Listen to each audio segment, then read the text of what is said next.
मित्रांनो, मला एक फोन आला. आमच्या इथे 5 कोटी रुपयाचा बांधलेला पूल एका वर्षामध्ये ढासळला. मी काय करू? त्यासाठी हा व्हिडिओ शेवटपर्यंत पहा. हा आहे बिस्किटचा पुडा, 5 रुपयाचा. याच्यावरती सुद्धा एक्सपायरी डेट लिहिली आहे. आणि या बिस्किटच्या पुड्यामध्ये काय काय आहे, त्याचं इन्ग्रेडियंट, कंटेंट, ते सुद्धा या पुड्यावरती लिहिलं आहे.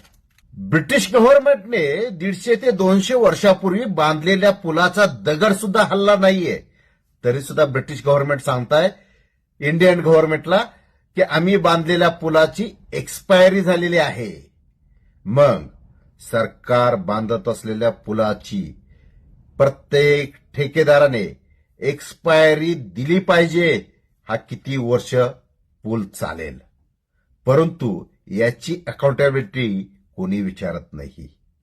यासाठी तुम्ही जागृत असणं खूप गरजेचं आहे. मी कमेंट बॉक्समध्ये माहिती अधिकाराने पुलाचा भ्रष्टाचार कसा थांबवावा याचे काही प्रश्न मी खाली दिलेले आहेत. ते तुम्ही कमेंट बॉक्समध्ये जाऊन पहा आणि माहिती अधिकाराचा अर्ज तयार करा आणि त्या पद्धतीचे प्रश्न तुम्ही त्या संबंधित विभागाला विचारा. नक्कीच भ्रष्टाचार यामधून संपुष्टात येईल. असे व्हिडिओ पाहण्यासाठी फॉलो करायला विसरू नका.